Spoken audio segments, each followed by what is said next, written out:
ಒಂದು ಹುಡುಗಿ ಪೊಲೀಸ್ ಸ್ಟೇಷನ್ಗೆ ಬಂದು ನನ್ನ ಬಾಯ್ ಫ್ರೆಂಡ್ನ ಇನ್ನೊಂದು ಹುಡುಗಿ ಕೊಲೆ ಮಾಡಿಬಿಟ್ಲು ಅಂತ ಕಂಪ್ಲೇಂಟ್ ಕೊಡ್ತಾಳೆ.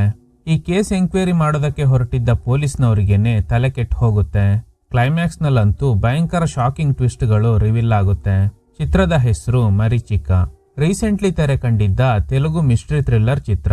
ಸ್ಟಾರ್ಟಿಂಗ್ ನಲ್ಲಿ ಒಂದು ಹುಡುಗಿ ಯಾರೋ ಒಬ್ಬನ ಕಣ್ಣಿಗೆ ಪೆಪ್ಪರ್ ಸ್ಪ್ರೇ ಹೊಡೆದು ಅವನ್ ತಲೆಗೆ ಹಾಕಿ ಬ್ಯಾಟ್ ನಲ್ಲಿ ಹೊಡಿತಾಳೆ. ಇದನ್ನ ಇನ್ನೊಂದು ಹುಡುಗಿ ಕದ್ದು ನೋಡ್ತಿದ್ದಾಳೆ. ಇವಳು ಹೆಸರು ವೆಂಕಟಲಕ್ಷ್ಮಿ. ಇಲ್ಲಿ ಒಡ್ಸ್ಕೊಂಡ್ ಬಿದ್ದಿರೋದು ಸಂಜು. ಇವನ್ ಮೇಲೆ ಅಟ್ಯಾಕ್ ಮಾಡಿದ್ದು ಮರೀಚಿಕ ಅನ್ನುವ ಹುಡುಗಿ. ಅವಳೊಂದು ಗ್ಯಾಂಗ್ ಸಮೇತ ಬಂದು ಇವನ್ ಮೇಲೆ ಅಟ್ಯಾಕ್ ಮಾಡಿರ್ತಾಳೆ. ಸಂಜು ಅನ್ಕಾನ್ಶಿಯಸ್ ಆಗಿರೋದ್ರಿಂದ ಮರೀಚಿಕ ಹಾಗೇನೆ ಆ ಗ್ಯಾಂಗ್ ಅವರು ಅಲ್ಲಿಂದ ಓಡೋಗ್ತಾರೆ. ವೆಂಕಟಲಕ್ಷ್ಮಿ ಸಂಜು ಹತ್ರ ಬಂದು ಅಳ್ತಾ ಇದ್ದಾಳೆ. ಗಾಬರಿಯಾಗಿದ್ದ ಇವಳು ನೇರವಾಗಿ ಪೊಲೀಸ್ ಸ್ಟೇಷನ್ಗೆ ಬಂದು ನನ್ ಸಂಜುನ ಅವರೆಲ್ಲ ಸೇರಿ ಸಾಯಿಸ್ಬಿಟ್ರು ಅಂತ ಹೇಳ್ತಾಳೆ. ಸಿಐ ಕೇಳ್ತಾರೆ, ಸಂಜು ಯಾರು? ಪಕ್ಕದಲ್ಲಿ ಕೇಕ್ ಶಾಪ್ ಇಟ್ಕೊಂಡಿದ್ದಾನಲ್ಲ ಅವನೇ ಸಂಜು. ಆ ಮರೀಚಿಕ ಸಂಜುನ ಸಾಯಿಸ್ಬಿಟ್ಲು. ಸರಿ, ಆ ಮರೀಚಿಕ ಯಾರು? ನೀನ್ ಯಾರು? ಎಲ್ಲ ಕರೆಕ್ಟ್ ಆಗಿ ಹೇಳು. ಸರ್, ನನ್ನ ಹೆಸರು ವೆಂಕಟಲಕ್ಷ್ಮಿ. ಈಗ ಇವಳು ಫ್ಲಾಶ್ ಬ್ಯಾಕ್ ಹೇಳಕ್ಕೆ ಶುರು ಮಾಡ್ತಾಳೆ. ಇವಳು ಗೌರ್ಮೆಂಟ್ ಕಾಲೇಜಲ್ಲಿ ಫೈನಲ್ ಇಯರ್ ಸ್ಟಡಿ ಮಾಡ್ತಿದ್ದಾಳೆ. ಇನ್ನು ಸಂಜು ಕಾಲೇಜ್ ಪಕ್ಕದಲ್ಲಿ ಒಂದು ಕೇಕ್ ಶಾಪ್ ನಡೆಸ್ತಾ ಇದ್ದಾನೆ. ವೆಂಕಟಲಕ್ಷ್ಮಿ ಸಂಜುನ ಒನ್ ಸೈಡೆಡ್ ಆಗಿ ಲವ್ ಮಾಡ್ತಾ ಇರೋದ್ರಿಂದ ಡೈಲಿ ಅವನ್ ಶಾಪ್ಗೆ ಬ್ರೆಡ್ ತಗೊಳ್ಳೋದಕ್ಕೆ ಬರ್ತಾ ಇರ್ತಾಳೆ. ಈ 4 ಜನ ಸಂಜುಗೆ ಕ್ಲೋಸ್ ಫ್ರೆಂಡ್ಸ್. ಇವರೆಲ್ಲ ಅವಳ ಬಗ್ಗೆನೆ ಡಿಸ್ಕಸ್ ಮಾಡ್ತಿದ್ದಾರೆ. ಅವಳು ನೋಡೋಕ್ ಚೆನ್ನಾಗಿಲ್ಲ, ಹಲ್ಲಿಗೆ ಫೆನ್ಸಿಂಗ್, ಕಣ್ಣಿಗೆ ಟೆಲಿಸ್ಕೋಪ್ ಹಾಕೊಂಡಿದ್ದಾಳೆ ಅಂತ ಗೇಲಿ ಮಾಡ್ತಿದ್ದಾರೆ. ಇನ್ನು ಲಕ್ಷ್ಮಿ ಸಂಜುನ ಇಂಪ್ರೆಸ್ ಮಾಡೋಕೆ ಟ್ರೈ ಮಾಡ್ತಾಳೆ. ಇವಳು ಮರೀಚಿಕ. ರೀಸೆಂಟ್ಲಿ US ಇಂದ ಬಂದಿದ್ದಾಳೆ. ಅವಳು ಇಂಗ್ಲಿಷಲ್ಲಿ ಕೆಲವು ಅಡಿಗೆ ಪದಾರ್ಥಗಳನ್ನ ಕೇಳ್ತಾ ಇದ್ದಾಳೆ. ಆದ್ರೆ ಅದು ಶಾಪ್ ನಲ್ಲಿ ಕೆಲಸ ಮಾಡ್ತಿರೋ ಇವನಿಗೆ ಅರ್ಥ ಆಗ್ತಿಲ್ಲ. ಅದೇ ಮಾರ್ಕೆಟ್ ನಲ್ಲಿ ಇದ್ದ ಲಕ್ಷ್ಮಿ ಇವಳು ಕೇಳ್ತಿರೋದ್ನ ಅವನಿಗೆ ತೆಲುಗುನಲ್ಲಿ ಹೇಳ್ತಾಳೆ. ಸೊ ಲಕ್ಷ್ಮಿ ಹೆಲ್ಪ್ ಮಾಡಿದ್ರಿಂದ ಮರೀಚಿಕ ಇವಳ ಜೊತೆ ಕ್ಲೋಸ್ ಆಗ್ತಾಳೆ. ದಿನ ಕಳೆದಂತೆ ಇಬ್ರು ಒಳ್ಳೆ ಫ್ರೆಂಡ್ಸ್ ಆಗ್ತಾರೆ. ಒಂದಿನ ಲಕ್ಷ್ಮಿ ಫೋಟೋಸ್ನೆಲ್ಲ ನೋಡ್ತಾ ಇದ್ದಾಳೆ. ಅದನ್ನೆಲ್ಲ ಮರೀಚಿಕ US ನಲ್ಲಿ ಇದ್ದಾಗ ತೆಗ್ದಿರೋದು. ಮರೀಚಿಕ ಅವ್ರ ಅಪ್ಪ ಅಮ್ಮ ಒಂದು ಆಕ್ಸಿಡೆಂಟ್ ನಲ್ಲಿ ತೀರ್ಕೊಂಡಿರ್ತಾರೆ. ಈ ವಿಷಯ ಗೊತ್ತಾದ್ಮೇಲೆ ಲಕ್ಷ್ಮಿ ಇವಳಿಗೆ ಸಮಾಧಾನ ಮಾಡ್ತಾಳೆ. ಸ್ವಲ್ಪ ಹೊತ್ತಲ್ಲೇ ಈ ಸೈಟ್ಗಳನ್ನೆಲ್ಲ ಮಾರಾಟ ಮಾಡಿಸೋ ಬ್ರೋಕರ್ ಬರ್ತಾನೆ. ಇವ್ರ ಡಿಸ್ಕಷನ್ ಇಂದ ಗೊತ್ತಾಗೋದು ಏನಂದ್ರೆ ಮರೀಚಿಕ ಅವ್ರ ಅಪ್ಪ ದೊಡ್ಡ ಬಿಸ್ನೆಸ್ ಮ್ಯಾನ್ ಆಗಿದ್ರು. ಅವ್ರಿಗಿಲ್ಲಿ ತುಂಬಾನೇ ಪ್ರಾಪರ್ಟೀಸ್ ಇತ್ತು. ಅದನ್ನೆಲ್ಲ ಮಾರಿ ಮತ್ತೆ US ಗೆ ಹೋಗೋದೇ ಇವಳ ಪ್ಲಾನ್. ಈ ಮನೆ ಬಿಟ್ಟು ಉಳಿದಿರೋ ಎಲ್ಲ ಪ್ರಾಪರ್ಟೀಸ್ ನ ಮಾರೋ ನಿರ್ಧಾರ ಮಾಡ್ತಾಳೆ. ಅದಕ್ಕೇನೆ ಬ್ರೋಕರ್ನ ಕರೆಸಿರೋದು. ಈಗ್ಲೇ ಲಕ್ಷ್ಮಿಗ್ ಗೊತ್ತಾಗುತ್ತೆ ಮರೀಚಿಕ ತುಂಬಾನೇ ರಿಚ್ ಅಂತ. ಈ ಮನೇಲಿ ಅವ್ರ ಅಪ್ಪ ಅಮ್ಮ ಇದ್ದಿದ್ರಿಂದ ಮಾರಲ್ವಂತೆ. ಈಗ ಇಬ್ರು ಕೇಕ್ ತಿಂತಾರೆ. ಆದ್ರೆ ಟೇಸ್ಟ್ ಒಂಚೂರು ಚೆನ್ನಾಗಿಲ್ಲ.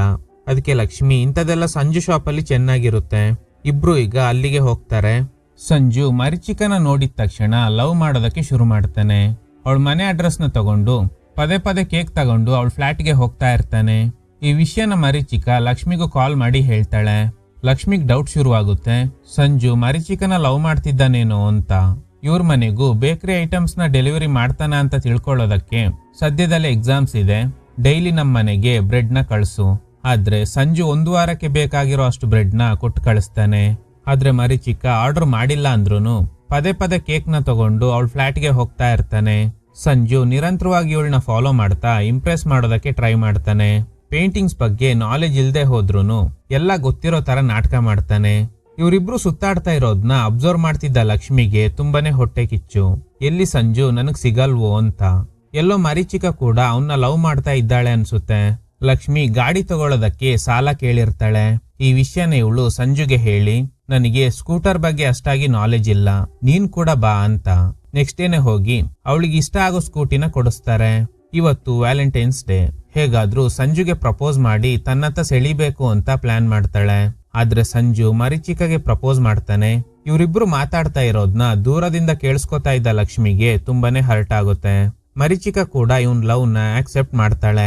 ಸಂಜು ಅವನ್ ಶಾಪ್ ನಲ್ಲಿರೋ ಸೀಕ್ರೆಟ್ ರೂಮ್ ನಲ್ಲಿ ಇವಳ ಜೊತೆ ಮಾತಾಡ್ತಾ ಇರುವಾಗ ಇವನ್ ಫ್ರೆಂಡ್ಸ್ ಬಂದು ಮರೀಚಿಕ ಬಗ್ಗೆ ಕೆಟ್ಟದಾಗ ಮಾತಾಡ್ತಾರೆ. ಟ್ರಿಗರ್ ಆಗಿದ್ದ ಸಂಜು ಅವರಿಗೆಲ್ಲ ಸರಿಯಾಗಿ ಹೊಡಿತಾನೆ.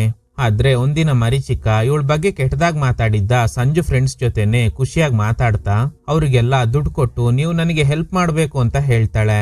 ಇದನ್ ನೋಡಿ ಟ್ರಿಗರ್ ಆಗಿದ್ದ ಸಂಜು, ಅವರೆಲ್ಲ ನಿನ್ ಬಗ್ಗೆ ಅಷ್ಟೆಲ್ಲ ಕೆಟ್ಟದಾಗ ಮಾತಾಡಿದ್ರುನು ಅವ್ರ ಜೊತೆನೆ ಮಾತಾಡ್ತಾ ಇದ್ಯಾ, ಅದು ಅಲ್ದೆ ದುಡ್ಡು ಬೇರೆ ಕೊಡ್ತಾ ಇದ್ಯಾ, ಏನ್ ಕತೆ ನಿಂದು? ಅವಳು ಏನೇನೋ ಹೇಳಿ ಕವರ್ ಅಪ್ ಮಾಡೋದಕ್ಕೆ ಟ್ರೈ ಮಾಡ್ತಾಳೆ. ಸೊ ಆರ್ಗ್ಯುಮೆಂಟ್ ಜಾಸ್ತಿ ಆಗಿ ಇವರಿಬ್ರು ದೂರ ಆಗ್ತಾರೆ. ಆಮೇಲೆ ಲಕ್ಷ್ಮಿ ಮರೀಚಿಕ ಜೊತೆ ಮಾತಾಡ್ತಾಳೆ. ಅವನೇನೋ ನಿನ್ ಮೇಲಿದ್ದ ಅತಿಯಾದ ಪ್ರೀತಿಲಿ ಹಾಗೆಲ್ಲ ಮಾತಾಡ್ಬಿಟ್ಟ, ಅದನ್ನೆಲ್ಲ ಮನ್ಸಿಗೆ ಹಚ್ಕೋಬೇಡ ಅಂತ. ಹೀಗೆ ಇಬ್ಬರನ್ನು ಹೇಗೋ ಕನ್ವಿನ್ಸ್ ಮಾಡಿ ಮತ್ತೆ ಮೊದ್ಲಿನ ತರ ಅವರಿಬ್ಬರನ್ನ ಒಂದು ಮಾಡ್ತಾಳೆ. ನನ್ಗಂತೂ ಸಂಜು ಸಿಕ್ಕಿಲ್ಲ, ಅವರಿಬ್ರಾದ್ರೂ ಖುಷಿಯಾಗಿರ್ಲಿ ಅನ್ನೋದೇ ಇವಳ ಉದ್ದೇಶ. ಮರೀಚಿಕ ಇವನ್ ಬಗ್ಗೆ ಪೂರ್ತಿಯಾಗಿ ತಿಳ್ಕೊಂಡಿರ್ತಾಳೆ. ಸಂಜು MBA ಮಾಡಿದ್ದಾನೆ, ಅವರಪ್ಪ ದೊಡ್ಡ ಪೊಲಿಟಿಷಿಯನ್. ಇವನು ಸೆಲ್ಫ್ ರೆಸ್ಪೆಕ್ಟ್ಗೋಸ್ಕರ ಸ್ವಂತವಾಗಿ ಕೇಕ್ ಶಾಪ್ ನ ನಡೆಸ್ತಾ ಇದ್ದಾನೆ. ಇವನ್ ಹೆಸರಲ್ಲಿ ಅವರಪ್ಪ ಬೇಜಾನ್ ಆಸ್ತಿ ಇಟ್ಟಿದ್ದಾರೆ. ಹೀಗೆ ಇವನ್ ಬ್ಯಾಕ್ ಗ್ರೌಂಡ್ ಎಲ್ಲ ತಿಳ್ಕೊಂಡಿದ್ದ ಮರೀಚಿಕ ನಮ್ ಮದ್ವೆಗೆ ನಿಮ್ ಮನೆಯವರು ಒಪ್ಪಲ್ಲ, ನಾವು ದೇವಸ್ಥಾನದಲ್ಲಿ ಮದ್ವೆ ಆದ್ಮೇಲೆ ನಿಮ್ ಪೇರೆಂಟ್ಸ್ಗೆ ವಿಷಯ ಹೇಳಿದ್ರೆ ಆಯ್ತು ಅಂತ. ಸೊ ಇಬ್ರು ದೇವಸ್ಥಾನದಲ್ಲೇ ಮದ್ವೆ ಆಗ್ತಾರೆ. ನೆಕ್ಸ್ಟ್ ಡೇ ಲಕ್ಷ್ಮಿ ಮರೀಚಿಕ ಫ್ಲಾಟ್ಗೆ ಬಂದಾಗ ಒಳಗಡೆ ಯಾರು ಇಲ್ಲ. ಆಗ ವಾಚ್ಮೆನ್ ಹೇಳ್ತಾರೆ ಅವರು ನಿನ್ನೆ ಖಾಲಿ ಮಾಡ್ಕೊಂಡು ಹೋದ್ರು, ಓನರ್ಗೆ ಈ ಕೀ ಕೊಡಕ್ಕೆ ಹೇಳಿದ್ರು ಅಂತ. ಇದನ್ ಕೇಳಿ ಲಕ್ಷ್ಮಿಗೆ ಶಾಕ್ ಆಗುತ್ತೆ. ಯಾಕಂದ್ರೆ ಈ ಮನೆ ನಮ್ಮ ಅಪ್ಪ ಅಮ್ಮಂದು ಅಂತ ಮರೀಚಿಕ ಹೇಳಿರ್ತಾಳೆ. ಈ ಮನೆ ಓನರ್ ಹೆಸರು ರೆಡ್ಡಿ. ಅಲ್ಲಿರೋ ಫೋಟೋ ರೆಡ್ಡಿ ಅವ್ರ ಮಗ ಹಾಗೇನೆ ಸೊಸೆದಂತೆ. ಅವ್ರಿಬ್ರು US ನಲ್ಲಿ ಇದ್ದಾಗ ಆಕ್ಸಿಡೆಂಟ್ ನಲ್ಲಿ ತೀರ್ಕೊಂಡಿರ್ತಾರೆ. ಆದ್ರೆ ಮರೀಚಿಕ ಇವಳಿಗೆ ಹೇಳಿದ ಪ್ರಕಾರ ಅವರಿಬ್ರು ನಮ್ಮ ಅಪ್ಪ ಅಮ್ಮ US ನಲ್ಲಿ ಕಾರ್ ಆಕ್ಸಿಡೆಂಟ್ ನಲ್ಲಿ ತೀರ್ಕೊಂಡಿದ್ರು ಅಂತ ಹೇಳಿರ್ತಾಳೆ. ಸೊ ಅವಳು ಹೇಳಿದ್ದೆಲ್ಲ ಸುಳ್ಳು. ಆ ದಿನ ಒಬ್ಬ ಬ್ರೋಕರ್ ಬಂದಿದ್ದ ಗೊತ್ತಾ, ಅವನ್ ವಿಸಿಟಿಂಗ್ ಕಾರ್ಡ್ ಇಲ್ಲೇ ಇದೆ. ಆ ನಂಬರ್ಗೆ ಲ್ಯಾಂಡ್ಲೈನ್ ಇಂದ ಕಾಲ್ ಮಾಡಿದಾಗ ಮಾತಾಡ್ತಾ ಇರೋದು ಮರೀಚಿಕ ಅನ್ಕೊಂಡು ಮತ್ತೆ ಯಾರಾದ್ರೂ ಬಕ್ರ ಸಿಕ್ಕಿದ್ನ, ನಿಮ್ಗೆ 100 ಕೋಟಿ ಆಸ್ತಿ ಇದೆ ಅಂತ ಅವನತ್ರ ಸುಳ್ಳು ಹೇಳ್ಬೇಕಾ, ಈ ಸಲ ಆದ್ರೂ ಸ್ವಲ್ಪ ಜಾಸ್ತಿ ಹಣ ಕೊಡಿ, ಲಾಸ್ಟ್ ಟೈಮ್ ತುಂಬಾ ಕಮ್ಮಿ ಕೊಟ್ರಿ ಅಂತ. ಈಗ್ಲೇ ಲಕ್ಷ್ಮಿ ಗೊತ್ತಾಗುತ್ತೆ ಮರೀಚಿಕ ದೊಡ್ಡ ಫ್ರಾಡ್. ಅವಳ ಹತ್ರ ಯಾವುದೇ ಪ್ರಾಪರ್ಟೀಸ್ ಇಲ್ಲ.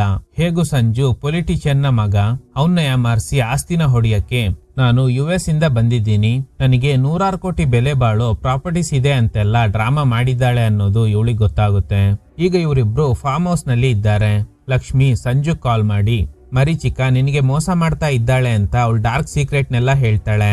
ಇದನ್ ಕೇಳಿ ಸಂಜುಗೆ ಶಾಕ್ ಆಗುತ್ತೆ. ಅಷ್ಟ್ರಲ್ಲಿ ಮರೀಚಿಕ ಬಂದು ಯಾರ್ ಕಾಲ್ ಮಾಡಿದ್ದು, ನನ್ ಫ್ರೆಂಡ್ ಅಂತ ಸುಳ್ಳು ಹೇಳ್ತಾನೆ. ಇವನ್ ಡಲ್ ಆಗಿರೋದ್ ನೋಡಿ ಏನಾಯ್ತು ಅಂತ ಕೇಳ್ತಾಳೆ. ಹಾಗೇನು ಇಲ್ಲ, ನಾನು ಖುಷಿಯಾಗಿ ಇದ್ದೀನಿ ಅಂತ ಹೇಗೋ ಮ್ಯಾನೇಜ್ ಮಾಡ್ತಾನೆ. ಅವ್ನ ನಡವಳಿಕೆ ನೋಡಿ ಇವಳಿಗೆ ಡೌಟ್ ಶುರುವಾಗುತ್ತೆ. ಇವತ್ತೇ ಸಿಂಗಾಪುರ್ಗೆ ಹೋಗೋಣ, ಫ್ಲೈಟ್ ಟಿಕೆಟ್ ಕೂಡ ಬುಕ್ ಮಾಡಿದ್ದೀನಿ, ಹನಿಮೂನ್ಗೆ ಹೋಗ್ ಬರೋಣ ಅಂತ ಅವನ್ನ ಫೋರ್ಸ್ ಮಾಡ್ತಾಳೆ. ಅವನು ಸ್ನಾನಕ್ಕೆ ಹೋದಾಗ ಈ ಗ್ಯಾಪ್ ನಲ್ಲಿ ಅವನ್ ಫೋನ್ ನ ಚೆಕ್ ಮಾಡ್ದಾಗ್ಲೇ ಗೊತ್ತಾಗುತ್ತೆ ಲಕ್ಷ್ಮಿ ಇವನಿಗೆ ಕಾಲ್ ಮಾಡಿದ್ದಾಳೆ ಅಂತ. ಸೊ ಹೇಗೂ ಲಕ್ಷ್ಮಿ ಫ್ಲಾಟ್ಗೆ ಹೋದಾಗ ಆ ಫ್ಲಾಟ್ ನಂದಲ್ಲ, ನಾನು ಹೇಳಿದ್ದೆಲ್ಲ ಸುಳ್ಳು ಅನ್ನೋದು ಅವಳಿಗೆ ಗೊತ್ತಾದ್ಮೇಲೆ ಸಂಜು ಕಾಲ್ ಮಾಡಿ ಅಲರ್ಟ್ ಮಾಡಿದ್ದಾಳೆ ಅಂತ. ಈಗ ಲಕ್ಷ್ಮಿ ಫಾರ್ಮ್ ಹೌಸ್ ಕಡೆ ಬರ್ತಾ ಇದ್ದಾಳೆ. ಇವರಿಬ್ರು ಏರ್ಪೋರ್ಟ್ ಗೆ ಹೊರಟಿದ್ದಾರೆ. ಹೋಗೋ ದಾರಿ ಮಧ್ಯೆ ಸಂಜು ಅವ್ರ ಫ್ರೆಂಡ್ಸ್ ಗಾಡಿನ ಸ್ಟಾಪ್ ಮಾಡ್ತಾರೆ. ಅವತ್ತೇನೋ ಓವರ್ ಸೀನ್ ಕ್ರಿಯೇಟ್ ಮಾಡ್ದೆ ಅಲ್ವಾ, ಆ ಹುಡ್ಗಿನ ನಮ್ ಜೊತೆಲ್ ಕಳ್ಸು, ಆಗ ಮರೀಚಿಕ ನಾನ್ ಇವ್ರನ್ನ ಹ್ಯಾಂಡಲ್ ಮಾಡ್ತೀನಿ ಅಂತ. ಇದನ್ನೆಲ್ಲ ಲಕ್ಷ್ಮಿ ದೂರದಿಂದ ನೋಡ್ತಾ ಇದ್ದಾಳೆ. ಮರೀಚಿಕ ಅವ್ರಿಗೆಲ್ಲ ಒಂದು ಗತಿ ಕಾಣಿಸ್ತೀನಿ ಅಂತ ಹತ್ರ ಬರ್ತಾಳೆ. ಟ್ವಿಸ್ಟ್ ಏನಂದ್ರೆ ಮರೀಚಿಕ ಅವ್ರ ಕೈಗೆ ಚಾಕು ಹಾಗೇನೆ ಪೆಪ್ಪರ್ ಸ್ಪ್ರೇನ ಕೊಡ್ತಾಳೆ. ಈಗ್ಲೇ ಇವಳು ನಿಜವಾದ ಮುಖ ಏನು ಅನ್ನೋದು ಸಂಜು ಹಾಗೇನೆ ಲಕ್ಷ್ಮಿಗ್ ಗೊತ್ತಾಗುತ್ತೆ. ಇವಳ ಪ್ಲಾನ್ ಏನಂದ್ರೆ ಹೇಗಾದ್ರೂ ಸಂಜುನ ಬಲೆಗ್ ಬೀಳ್ಸ್ಕೊಂಡು ಅವನ್ ಹೆಸರಲ್ಲಿರೋ ಆಸ್ತಿ ಪಾಸ್ತಿನೆಲ್ಲ ಇವಳ ಹೆಸರಿಗೆ ಬರ್ಸ್ಕೋಬೇಕು ಅಂತ ಪ್ಲಾನ್ ಮಾಡಿದ್ದಾಳೆ. ಅದಕ್ಕೇನೆ ಆ ದಿನ ಫ್ರೆಂಡ್ಸ್ಗೆಲ್ಲ ದುಡ್ಡು ಕೊಟ್ಟು ಇನ್ ಕೇಸ್ ನನ್ ಡಾರ್ಕ್ ಸೀಕ್ರೆಟ್ಸ್ ಎಲ್ಲ ಸಂಜು ಗೊತ್ತಾದ್ರೆ ಅವನ್ನ ಹೆದರ್ಸಿ ಆದ್ರೂ ಆಸ್ತಿ ಪತ್ರಕ್ಕೆ ಸೈನ್ ಹಾಕ್ಸ್ಕೋಬೇಕು ಅಂತ ಹೇಳಿರ್ತಾಳೆ. ಆದ್ರೆ ಈಗ ಲಕ್ಷ್ಮಿ ಮುಖಾಂತರ ಇವಳು ಡಾರ್ಕ್ ಸೀಕ್ರೆಟ್ಸ್ ನ ಸಂಜು ತಿಳ್ಕೊಂಡಿದ್ರಿಂದ ಈ ಫ್ರೆಂಡ್ಸ್ ಮುಖಾಂತರ ಅವ್ರಿಗೆಲ್ಲ ಹೆದರ್ಸಿ ಆಸ್ತಿ ಪತ್ರಕ್ಕೆ ಸೈನ್ ಹಾಕ್ಸ್ಕೊಳ್ಳೋದಕ್ಕೆ ಪ್ಲಾನ್ ಮಾಡಿದ್ದಾಳೆ. ಆದ್ರೆ ಇವನು ಸೈನ್ ಹಾಕಕ್ಕೆ ಒಪ್ಪಲ್ಲ. ನಿನ್ ಸ್ಕೆಚ್ ಏನು ಅನ್ನೋದು ನನಗ್ ಮೊದ್ಲೇ ಗೊತ್ತಿತ್ತು, ನೀನ್ ನೆಕ್ಸ್ಟ್ ಏನ್ ಮಾಡ್ತೀಯ ಅಂತ ತಿಳ್ಕೊಳ್ಳೋದಕ್ಕೋಸ್ಕರನೇ ಕಾಯ್ತಾ ಇದ್ದೆ ಅಷ್ಟೇ. ನೀನ್ ಸೈನ್ ಹಾಕಿದ್ರೆ ಅವಳು ನಮ್ಗೆ ಜಾಸ್ತಿ ಹಣ ಕೊಡ್ತಾಳಂತೆ, ಸೈನ್ ಹಾಕು ಅಂತ ಫ್ರೆಂಡ್ಸ್ ಎಲ್ಲ ಫೋರ್ಸ್ ಮಾಡ್ತಾರೆ. ಸೊ ಈಗ ಫೈಟ್ ಶುರು ಆಗುತ್ತೆ. ಈ ಗ್ಯಾಪ್ ನಲ್ಲಿ ಮರೀಚಿಕ ಪೆಪ್ಪರ್ ಸ್ಪ್ರೇನ ಸಂಜು ಕಣ್ಣಿಗೆ ಹೊಡೆದು ಅವನ್ ಒದ್ದಾಡ್ತಾ ಇರುವಾಗ ಹಾಕಿ ಬ್ಯಾಟ್ ನಲ್ಲಿ ಅವನ್ ತಲೆಗೆ ಹೊಡಿತಾಳೆ. ಆಕ್ಚುಲಿ ಇದೇ ಸೀನ್ ನ ಮೂವಿ ಸ್ಟಾರ್ಟಿಂಗ್ ನಲ್ಲೂ ತೋರಿಸಿರ್ತಾರೆ. ಅವನ್ ತಲೆಗೆ ತುಂಬಾನೇ ಗಾಯ ಆಗಿದೆ. ಲಕ್ಷ್ಮಿ ಕಿರ್ಚ್ಕೊಂಡು ಓಡ್ ಬರ್ತಾ ಇರುವಾಗ ಗಾಬರಿಯಾಗಿದ್ದ ಮರೀಚಿಕ ಹಾಗೇನೆ ಸಂಜು ಫ್ರೆಂಡ್ಸ್ ಅಲ್ಲಿಂದ ಎಸ್ಕೇಪ್ ಆಗ್ತಾರೆ. ಈಗ ಕತೆ ಪ್ರೆಸೆಂಟಿಗ್ ಬರುತ್ತೆ. CI ಹೇಳ್ತಾರೆ ಆ ಮರೀಚಿಕನ ಸುಮ್ನೆ ಬಿಡಬಾರ್ದು, ಅರೆಸ್ಟ್ ಮಾಡಿ ಕೋರ್ಟ್ಗೆ ಪ್ರೊಡ್ಯೂಸ್ ಮಾಡ್ಬೇಕು. ಹಾಗಾದ್ರೆ ಸಂಜು ಬಾಡಿಯಲ್ಲಿ? ಈಗ್ಲೇ ಇನ್ನೊಂದು ಟ್ವಿಸ್ಟ್. ಕಾನ್ಸ್ಟೇಬಲ್ ಹೇಳ್ತಾರೆ ಆ ಕೇಕ್ ಶಾಪ್ ಅವನ್ನ ಕರ್ಕೊಂಡ್ ಬಂದಿದ್ದೀನಿ ಅಂತ. CIಗೆ ತಲೆ ಕೆಟ್ಟು ಹೋಗುತ್ತೆ. ಸತ್ತೋದವನು ಜೀವಂತವಾಗಿ ಬರೋಕೆ ಹೇಗ್ ಸಾಧ್ಯ? ಅವರೆಲ್ಲ ನಿನ್ ಫ್ರೆಂಡ್ಸ್ ಅಲ್ವಾ? ಈ 4 ಜನ ಮರೀಚಿಕ ಜೊತೆ ಸೇರಿ ನಿನ್ನ ಕೊಲೆ ಮಾಡಿರೋದಾಗಿ ಹುಡುಗಿ ಹೇಳ್ತಿದ್ದಾಳೆ. ಸಂಜುಗೆ ತಲೆ ಕೆಡ್ತಿದೆ. ಸರ್, ಕಾನ್ಸ್ಟೇಬಲ್ ಕರೆದ್ರು ಅಂತ ಫ್ರೆಂಡ್ಸ್ ನ ಕರ್ಕೊಂಡ್ ಬಂದೆ, ಅವ್ರ್ಯಾಕೆ ನನ್ನ ಸಾಯಿಸ್ತಾರೆ? ಇನ್ ಕೇಸ್ ನಾನ್ ಸತ್ತಿದ್ರೆ ಈಗ ನಿಮ್ ಮುಂದೆ ಇರೋದು ಯಾರು? ಲಕ್ಷ್ಮಿ ಒಬ್ಳೆ ಏನೇನೋ ಮಾತಾಡ್ತಾ ಇದ್ದಾಳೆ. ಲಕ್ಷ್ಮಿ ಇವನ್ನ ನೋಡಿ, ಇವನ್ ಯಾರು? ಇವನ್ ನನ್ ಸಂಜು ಅಲ್ಲ, ಅವನ್ನ ಮರೀಚಿಕ ಸಾಯಿಸ್ಬಿಟ್ಲು ಅಂತ ಸಂಜು ಜೊತೆ ಗಲಾಟೆ ಮಾಡ್ತಾಳೆ. ಯಾರ್ ನೀನು? ಮರೀಚಿಕ ನಿನ್ಗೆ ದುಡ್ಡು ಕೊಟ್ಟು ಸಂಜು ಅಂತ ಡ್ರಾಮಾ ಮಾಡಕ್ಕೆ ಹೇಳ್ ಕಳ್ಸಿದ್ಲಾ? ಹೀಗೆ ಇವಳು ಗಲಾಟೆ ಮಾಡ್ತಾ ಇರೋದ್ರಿಂದ ಅವಳನ್ನ ತಡೆದು ಲಾಕಪ್ ನಲ್ಲಿ ಹಾಕ್ತಾರೆ. CI ಕೇಳ್ತಾರೆ, ಈ ಹುಡುಗಿ ಯಾರು ಅಂತ ನಿನಗ್ ಗೊತ್ತಾ? ಹಾ ಗೊತ್ತು ಸರ್, ವೆಂಕಟಲಕ್ಷ್ಮಿ ಅಂತ. ಡೈಲಿ ನಮ್ ಶಾಪಿಗೆ ಬಂದು ಬ್ರೆಡ್ ತಗೊಂಡು ಹೋಗ್ತಾ ಇದ್ಲು. ಈಗ ಒಂದು ಫ್ಲಾಶ್ ಬ್ಯಾಕ್. ಒಂದಿನ ಇವನ್ ಶಾಪಿಗೆ ಬಂದಿದ್ದ ಲಕ್ಷ್ಮಿ ಅವಳ ಹತ್ರ ಸ್ವಲ್ಪ ಸೇವಿಂಗ್ಸ್ ಇದೆಯಂತೆ. ಸ್ಕೂಟಿ ತೆಗಿಯಕ್ಕೆ ಹೆಲ್ಪ್ ಮಾಡು ಅಂತ ನೆಕ್ಸ್ಟ್ ಡೇ ಇವನ್ನ ಕರ್ಕೊಂಡೋಗಿ ಅವಳಿಗಿಷ್ಟ ಆಗೋ ಸ್ಕೂಟಿನ ತಗೊಂಡಿರ್ತಾಳೆ. ವ್ಯಾಲೆಂಟೈನ್ಸ್ ಡೇ ದಿನ ಇವನಿಗೆ ಪ್ರಪೋಸ್ ಮಾಡಿದಾಗ ಇವನು ರಿಜೆಕ್ಟ್ ಮಾಡಿರ್ತಾನೆ. ನಾನ್ ನಿನ್ನ ಆ ತರದ ದೃಷ್ಟಿಲಿ ನೋಡೇ ಇಲ್ಲ ಅಂತ. ಇದರಿಂದ ಅವಳಿಗೆ ತುಂಬಾನೇ ಹರ್ಟ್ ಆಗಿದೆ. ಈಗ ಪ್ರೆಸೆಂಟ್ ನಲ್ಲಿ CI ಕೇಳ್ತಾರೆ, ಸ್ಕೂಟಿ ತಗೊಳ್ಳೋದಕ್ಕೆ ಅವಳ ಜೊತೆ ನೀನ್ ಮಾತ್ರ ಹೋಗಿದ್ದ? Yes sir. ಹಾಗಾದ್ರೆ ವ್ಯಾಲೆಂಟೈನ್ಸ್ ಡೇ ದಿನ ಕೂಡ ನೀನು ಲಕ್ಷ್ಮಿ ಮಾತ್ರ ಇದ್ರ, ಮರೀಚಿಕ ಇರ್ಲಿಲ್ವಾ? ಈ ಮರೀಚಿಕ ಯಾರು? CIಗೆ ತಲೆ ಕೆಟ್ಟು ಹೋಗುತ್ತೆ. ಸೊ ನಿನಗೆ ಮರೀಚಿಕ ಯಾರು ಅಂತ ಗೊತ್ತಿಲ್ಲ? ಗೊತ್ತಿಲ್ಲ ಸರ್. ಇಲ್ಲಿ ನೋಡಿದ್ರೆ ಲಕ್ಷ್ಮಿ ಒಬ್ಳೆ ಯಾರ ಜೊತೆನೋ ಮಾತಾಡ್ತಾ ಇದ್ದಾಳೆ, ಆದ್ರೆ ಅಲ್ಲಿ ಯಾರು ಇಲ್ಲ. CIಗೆ ಅನ್ನಿಸ್ತಾ ಇದೆ ಮೇ ಬಿ ಅವಳಿಗೆ ಏನಾದ್ರೂ ಮಾನಸಿಕ ಕಾಯಿಲೆ ಇರ್ಬೋದು ಅಂತ. ಅದಕ್ಕೆ ಒಬ್ರು ಸೈಕ್ಯಾಟ್ರಿಸ್ಟ್ ಹತ್ರ ಕರ್ಕೊಂಡು ಹೋಗ್ತಾರೆ. ಅವಳ ಜೊತೆ ಮಾತಾಡಿದ್ಮೇಲೆ ಡಾಕ್ಟರ್ ಹೇಳ್ತಾರೆ ಅವಳಿಗೆ ಸ್ಕಿಡ್ಸೋಫ್ರೇನಿಯಾ ಅನ್ನೋ ಕಾಯಿಲೆ ಇದೆ. ಇಲ್ದೇ ಇರೋದ್ನ ಇದೆ ಅಂತ ಇಮ್ಯಾಜಿನ್ ಮಾಡ್ಕೊಳ್ಳೋದು. ಇದನ್ನ ಕ್ಯೂರ್ ಮಾಡೋಕೆ ಕಷ್ಟ, ಆದ್ರೆ ಮೆಡಿಕೇಶನ್ ಕೊಟ್ಟು ಕಡಿಮೆ ಮಾಡಬಹುದು. CI ಕೇಳ್ತಾರೆ, ಈ ಕೇಸ್ಗೂ ಅವಳ ಮೈಂಡ್ ಸೆಟ್ಗೂ ಏನ್ ಲಿಂಕ್?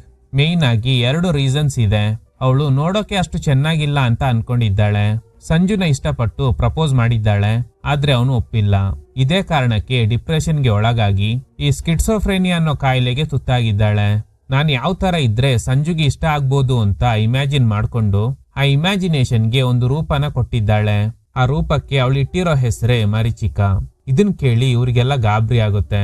ಅವಳು ಎಷ್ಟ್ರ ಮಟ್ಟಿಗೆ ಸಂಜುನ ಲವ್ ಮಾಡ್ಬೇಕು ಅಂತ ಅನ್ಕೊಂಡಿದ್ಲೋ ಅದೇ ತರ ಅವಳು ಇಮ್ಯಾಜಿನರಿ ಕ್ಯಾರೆಕ್ಟರ್ ಮರೀಚಿಕ ಸಂಜುನ ತುಂಬಾನೇ ಇಷ್ಟ ಪಡ್ಬೇಕು ಅಂತ ಅನ್ಕೊಂಡಿದ್ಲು. ಡಾಕ್ಟರ್, ಹಾಗಾದ್ರೆ ಮರೀಚಿಕ ಅನ್ನುವ ಹುಡುಗಿನೇ ಇಲ್ವಾ? ಸರ್, ಮರೀಚಿಕ ಅನ್ನುವ ಹುಡುಗಿ ಇಲ್ಲ, ಅದು ಕೇವಲ ಇವಳ ಕಲ್ಪನೆ ಅಷ್ಟೇ. ಒಂದು ಸ್ಟೇಜ್ ಅಲ್ಲಿ ಅವಳ ಮನಸ್ಸನ್ನ ಅವಳೇ ಕಂಟ್ರೋಲ್ ಮಾಡೋಕಾಗ್ದೆ ತಾನು ಸೃಷ್ಟಿ ಮಾಡಿದ್ದ ಮರೀಚಿಕ ಮೇಲೆ ಹೊಟ್ಟೆ ಕಿಚ್ಚಾಗಿ ಅವಳನ್ನ ನೆಗೆಟಿವ್ ಆಗಿ ಪೋರ್ಟ್ರೇ ಮಾಡಿದ್ದಾಳೆ. ಕೊನೆಗೆ ತಾನು ನೆಗೆಟಿವ್ ಆಗಿ ಪೋರ್ಟ್ರೇ ಮಾಡಿದ್ದ ಮರೀಚಿಕ ಸಂಜುನ ಸಾಯಿಸ್ಬಿಡ್ತಾಳೆ ಅನ್ನೋ ಭಯ ಶುರುವಾಗಿದೆ. ಸೊ ಅವಳ ಇಮ್ಯಾಜಿನೇಷನ್ ಪ್ರಕಾರ ಮರೀಚಿಕ ಸಂಜುನ ಸಾಯಿಸ್ಬಿಟ್ಟಿದ್ದಾಳೆ. ಅವಳು ಸತ್ತೋಗಿದ್ದಾನೆ ಅಂತ ಹೇಳ್ತಿರೋ ಸಂಜು ಇಲ್ಲೇ ಇದ್ದಾನೆ ತಾನೆ. ಸೊ ಇಲ್ಲಿ ಯಾವುದೇ ಮರ್ಡರ್ ಕೇಸ್ ಇಲ್ಲ. ಈಗ ಸಂಜು ಅವಳು ನನ್ನ ಇಷ್ಟೊಂದು ಇಷ್ಟಪಡ್ತಿದ್ದಾಳೆ ಅಂತ ನನಗೆ ಗೊತ್ತಿರ್ಲಿಲ್ಲ. ಇವತ್ತು ಅವಳ ಸ್ಥಿತಿಗೆ ಒಂದು ರೀತಿಯಲ್ಲಿ ನಾನು ಕೂಡ ಕಾರಣ. ಸೊ ನಾನೇ ಅವಳನ್ನ ಮದ್ವೆ ಆಗ್ತೀನಿ ಅಂತ ಅವಳ ಪೇರೆಂಟ್ಸ್ಗೆ ಹೇಳ್ತಾನೆ. ಅವರು ಕೂಡ ಒಪ್ಕೋತಾರೆ. ಸಂಜು ಅವಳನ್ನ ತುಂಬಾನೇ ಕೇರ್ಫುಲ್ ಆಗಿ ನೋಡ್ಕೋತಾನೆ. 5 ತಿಂಗಳ ನಂತರ ಲಕ್ಷ್ಮಿ ನಾರ್ಮಲ್ ಆಗ್ತಾಳೆ. ಆ ಸ್ಕೂಟಿನ್ ನೋಡಿ ಹಳೆ ಘಟನೆಗಳು ನೆನಪಾಗುತ್ತೆ. ಇವಳಿಗೆ ನಾನ್ ನೋಡೋಕೆ ಚೆನ್ನಾಗಿಲ್ಲ ಅನ್ನೋದೇ ಸಮಸ್ಯೆ ಅಲ್ವಾ? ಅದಕ್ಕೆ ಫಸ್ಟ್ ಡೆಂಟಿಸ್ಟ್ ಹತ್ರ ಕರ್ಕೊಂಡೋಗಿ ಹಲ್ಲಿಗೆ ಹಾಕ್ಸಿದ್ದ ಕ್ಲಿಪ್ ನ ರಿಮೂವ್ ಮಾಡಿಸ್ತಾನೆ. ನೆಕ್ಸ್ಟ್ ಐ ಡಾಕ್ಟರ್ನ ಭೇಟಿಯಾಗಿ ಪ್ರಾಪರ್ ಟ್ರೀಟ್ಮೆಂಟ್ ಕೊಟ್ಟು ಸ್ಪೆಕ್ಸ್ ನ ಕೂಡ ರಿಮೂವ್ ಮಾಡಿಸ್ತಾನೆ. ಈಗ ಅವಳ ಲುಕ್ಕೇ ಬದಲಾಗಿದೆ. ಈಗ ಇವರಿಬ್ರು ಕಾರ್ನಲ್ಲಿ ಹೋಗ್ತಾ ಇರುವಾಗ ಒಂದು ಕಡೆ ಕಾರ್ ನಿಲ್ಸಿ ಯೂರಿನ್ ಪಾಸ್ ಮಾಡೋದಕ್ಕೆ ಹೋಗ್ತಾನೆ. ಇವಳು ಹಿಂದೆನೆ ಹೋಗಿ ಅವನಿಗೆ ಅನ್ಕಂಫರ್ಟೇಬಲ್ ಆಗೋ ತರ ನಡ್ಕೋತಾಳೆ. ಹೇ, ಹುಚ್ಚಿಡ್ದಿದ್ಯಾ ನಿನಗೆ? ಕಾಮನ್ ಸೆನ್ಸ್ ಇಲ್ವಾ? ಸಾರಿ ಕಣೋ, ಬೇಜಾರ್ ಮಾಡ್ಕೋಬೇಡ. ಈಗ ಅಷ್ಟೇ ನಾರ್ಮಲ್ ಆಗ್ತಾ ಇದ್ದೀನಿ ಅಲ್ವಾ? ನಿನಗೆ ನನ್ ಮೇಲೆ ಪ್ರೀತಿ ಕಡಿಮೆ ಆಯ್ತಾ? ನೀನ್ ಹೇಗ್ ಹೇಳ್ತೀಯೋ ಅದೇ ತರನೇ ಇರ್ತೀನಿ. ಈಗ ಸಂಜು ಒಂದು ಟ್ವಿಸ್ಟ್ ಕೊಡ್ತಾನೆ, ನನಗೆ ಮರೀಚಿಕ ನೆನಪಾಗ್ತಾ ಇದ್ದಾಳೆ ಅಂತ. ನಮ್ಮಿಬ್ಬರ ನಡುವೆ ಆಗಿರೋ ಅಗ್ರಿಮೆಂಟ್ ಏನು ಅಂತ ನೆನ್ಪಿದ್ಯಾ? ನೆನ್ಪಿದೆ. ಮರೀಚಿಕನ ನೆನ್ಪು ಮಾಡ್ಕೋಬಾರ್ದು. ಯಾಕಂದ್ರೆ ಮರೀಚಿಕ ನಿಜವಾಗ್ಲೂ ಇದ್ಲು, ಅದಕ್ಕೆ. ಈಗ ಮತ್ತೆ ಫ್ಲಾಶ್ ಬ್ಯಾಕ್. ಆಕ್ಚುಲಿ ಮರೀಚಿಕ ಅನ್ನುವ ಹುಡುಗಿ ನಿಜವಾಗ್ಲೂ ಇದ್ಲು. ಅವಳನ್ನ ಸಂಜು ಲವ್ ಮಾಡಿದ್ದ. ಲಕ್ಷ್ಮಿಗೂ ಅವಳು ಫ್ರೆಂಡ್ ಆಗಿದ್ಲು. ಅವಳಿಗೆ ಕೋಟಿಗಟ್ಲೆ ಆಸ್ತಿ ಕೂಡ ಇತ್ತು. ಅದ್ರಲ್ಲಿ ಕೆಲವು ಪ್ರಾಪರ್ಟೀಸ್ ನ ಮಾರೋ ನಿರ್ಧಾರನೂ ಮಾಡಿದ್ಲು. ಇನ್ನು ಕೆಲವು ಪ್ರಾಪರ್ಟೀಸ್ ನ ಮಾರ್ತೀನಿ ಅಂತ ಹೇಳಿ ಕೊನೆ ಕ್ಷಣದಲ್ಲಿ ಮಾರಲ್ಲ ಅಂತ ಹೇಳಿರ್ತಾಳೆ. ಅವಳು ಆ ಪ್ರಾಪರ್ಟೀಸ್ ನ ಮಾರಿದ್ರೆ ಲಾಭ ಬರುತ್ತೆ, ಆದ್ರೆ ಅವಳು ಮಾರೋಕೆ ರೆಡಿ ಇಲ್ಲ ಅಂತ ಈ ಬ್ರೋಕರ್ ಸಂಜುಗೆ ಹೇಳಿರ್ತಾನೆ. ಯಾಕಂದ್ರೆ ಈ ರಿಯಲ್ ಎಸ್ಟೇಟ್ ಬಿಸ್ನೆಸ್ ನಲ್ಲಿ ಈ ಬ್ರೋಕರ್ ಹಾಗೇನೆ ಸಂಜುಗೆ ಲಿಂಕ್ ಇರುತ್ತೆ. ಪಾರ್ಟಿನ ಕನ್ವಿನ್ಸ್ ಮಾಡಿ ಪ್ರಾಪರ್ಟೀಸ್ ನ ಮಾರಾಟ ಮಾಡಿಸಿದ್ರೆ ಇವ್ರಿಬ್ರಿಗೂ ಲಾಭ. ಇವನಿಂದ ಅವಳನ್ನ ಕನ್ವಿನ್ಸ್ ಮಾಡಕ್ ಆಗಿಲ್ಲ. ಅದಕ್ಕೆ ಸಂಜುಗೆ ಇವಳು ಫೋಟೋ ಕಳಿಸಿ ನೀನ್ ಅವಳನ್ನ ಕನ್ವಿನ್ಸ್ ಮಾಡು ಅಂತ ಹೇಳಿರ್ತಾನೆ. ಆಗ್ಲೇ ಫಸ್ಟ್ ಟೈಮ್ ಇವನು ಅವಳ ಫೋಟೋನ ನೋಡಿರೋದು. ಸೊ ಇವಳು ಸೌಂಡ್ ಪಾರ್ಟಿ ಆಗಿರೋದ್ರಿಂದ ಇವಳನ್ನ ಲವ್ ಮಾಡಿದ್ರೆ 100 ಕೋಟಿ ಆಸ್ತಿಗೆ ಒಡೆಯ ಆಗ್ಬೋದು ಅಂತ ಪ್ಲಾನ್ ಮಾಡಿದ್ದಾನೆ. ಒಂದಿನ ಲಕ್ಷ್ಮಿ ಮರೀಚಿಕ ಜೊತೆ ಅವನ್ ಶಾಪಿಗೆ ಬಂದಾಗ ಅವಳನ್ನ ಲವ್ ಮಾಡೋದಕ್ಕೆ ಶುರು ಮಾಡಿದ್ದಾನೆ. ಲಕ್ಷ್ಮಿ ಡೈಲಿ ಕಾಲೇಜಿಗೆ ನಡ್ಕೊಂಡು ಹೋಗ್ತಾ ಇರೋದ್ರಿಂದ ಇವಳೆ ಪೂರ್ತಿ ಹಣ ಕೊಟ್ಟು ಅವಳಿಗೆ ಸ್ಕೂಟಿನ ಕೊಡ್ಸಿರ್ತಾಳೆ. ವ್ಯಾಲೆಂಟೈನ್ಸ್ ಡೇ ದಿನ ಇವನು ಪ್ರಪೋಸ್ ಮಾಡಿದಾಗ ಅವಳು ಒಪ್ಕೊಂಡಿರ್ತಾಳೆ. ಆಮೇಲೆ ಲಕ್ಷ್ಮಿ ಬಂದು ಇವನು ಮರೀಚಿಕನ ಲವ್ ಮಾಡ್ತಿದ್ದಾನೆ ಅನ್ನೋದು ಗೊತ್ತಿದ್ರುನು ನಾನ್ ನಿನ್ನ ಲವ್ ಮಾಡ್ತಾ ಇದ್ದೀನಿ, ನಾವಿಬ್ರು ಮದ್ವೆ ಆಗೋಣ ಅಂದಿರ್ತಾಳೆ. ಆದ್ರೆ ಇವನು ರಿಜೆಕ್ಟ್ ಮಾಡ್ತಾನೆ, ನಾನ್ ನಿನ್ನ ಆ ದೃಷ್ಟಿಲ್ ನೋಡಿಲ್ಲ ಅಂತ. ಅವನು ನಗ್ತಾ ಮಾತಾಡ್ತಾ ಇದ್ದಿದ್ನ ಇವಳು ಲವ್ ಅಂತ ತಪ್ಪಾಗಿ ಅರ್ಥ ಮಾಡ್ಕೊಂಡಿರ್ತಾಳೆ. ಒಂದಿನ ಇವನ್ ಫ್ರೆಂಡ್ಸ್ ಮರೀಚಿಕ ಬಗ್ಗೆ ಕೆಟ್ಟದಾಗ ಮಾತಾಡಿದಾಗ ಇವನು ಅವ್ರಿಗೆ ಬೈತಾನೇನೋ ಅಂತ ಅನ್ಕೊಂಡ್ರೆ ಇವನು ಕೂಡ ನಗ್ತಾ ಇದ್ದಾನೆ. ಇದರಿಂದ ಮರೀಚಿಕಗೆ ಕೋಪ ಬಂದಿರುತ್ತೆ. ಏನ್ ನೀನ್ ಕೂಡ ನಗ್ತಾ ಇದ್ಯಾ, ಅವ್ರು ನನ್ ಬಗ್ಗೆ ಕೆಟ್ಟದಾಗಿ ಮಾತಾಡ್ತಾ ಇದ್ದಾರೆ ತಾನೇ ಅಂತ. ಆದ್ರೆ ಇವನು ಫ್ರೆಂಡ್ಸ್ ನ ಬಿಟ್ಕೊಡಲ್ಲ. ಒಂದಿನ ಇವನು ಫ್ರೆಂಡ್ಸ್ ಜೊತೆಲಿರುವಾಗ ಇವರೆಲ್ಲ ನನ್ ಬಗ್ಗೆ ಕೆಟ್ಟದಾಗ ಮಾತಾಡಿದ್ರು, ಆದ್ರೆ ನೀನು ಇವ್ರ ಜೊತೆ ಆರಾಮಾಗಿದ್ಯಾ ಹೇಗೆ? ಈ ವಿಷಯದಲ್ಲಿ ಇಬ್ಬರ ನಡುವೆ ಆರ್ಗ್ಯುಮೆಂಟ್ ನಡೆಯುತ್ತೆ. ಕೊನೆಗೆ ಫ್ರೆಂಡ್ಸ್ಗೆಲ್ಲ ಬೈದು ಕಳ್ಸೋ ತರ ಡ್ರಾಮಾ ಮಾಡ್ತಾನೆ. ಯಾಕಂದ್ರೆ ಇವಳು ಕೋಪ ಮಾಡ್ಕೊಂಡು ದೂರ ಆಗ್ಬಿಟ್ರೆ ನಷ್ಟ ಆಗೋದು ಇವನಿಗೇನೆ. ಕೊನೆಗೊಂದಿನ ನಾವಿಬ್ರು ಮದ್ವೆ ಆಗೋಣ ಅಂತ ಮರೀಚಿಕ ಬಗ್ಗೆ ಇವನ್ ತಿಳ್ಕೊಂಡಿದ್ದ ವಿಷಯನ ಹೇಳ್ತಾನೆ. ಸಿಟಿಲಿ 4 ಫ್ಲಾಟ್ಸ್, ಲಂಡನ್ ನಲ್ಲಿ ಬೇಜಾನ್ ಆಸ್ತಿ, ಅಪ್ಪ ಅಮ್ಮ ಇಲ್ಲ. ಹೀಗೆ ಅವಳ ಬಗ್ಗೆ ಎಲ್ಲ ತಿಳ್ಕೊಂಡು ದೇವಸ್ಥಾನದಲ್ಲಿ ಮದ್ವೆ ಆಗೋದಕ್ಕೆ ಅವಳನ್ನ ಒಪ್ಪಿಸ್ತಾನೆ. ಒಂದಿನ 4 ಜನ ಫ್ರೆಂಡ್ಸ್ ಸಂಜು ಮರೀಚಿಕನ ಬಲೆಗ್ ಬೀಳ್ಸ್ಕೊಬಿಟ್ಟ. ಅದು ನನಗೆ ಇಷ್ಟ ಆಗಿಲ್ಲ ಅಂತ ಡಿಸ್ಕಸ್ ಮಾಡ್ತಾ ಇದ್ದಾರೆ. ಇದನ್ನ ಕದ್ದು ಕೇಳಿಸ್ಕೊಂಡಿದ್ದ ಲಕ್ಷ್ಮಿ ಅವರಿಬ್ರು ಫಾರ್ಮ್ ಹೌಸ್ ನಲ್ಲಿ ಇದ್ದಾಗ ಮರೀಚಿಕಗೆ ಕಾಲ್ ಮಾಡಿ ಸಂಜು ಫ್ರೆಂಡ್ಸ್ ಇಲ್ಲಿ ಏನೇನೋ ಮಾತಾಡ್ತಾ ಇದ್ದಾರೆ, ನೀನು ಡೇಂಜರ್ ನಲ್ಲಿ ಇದ್ಯಾ, ಹುಷಾರು ಅಂತ ಅಲರ್ಟ್ ಮಾಡ್ತಾಳೆ.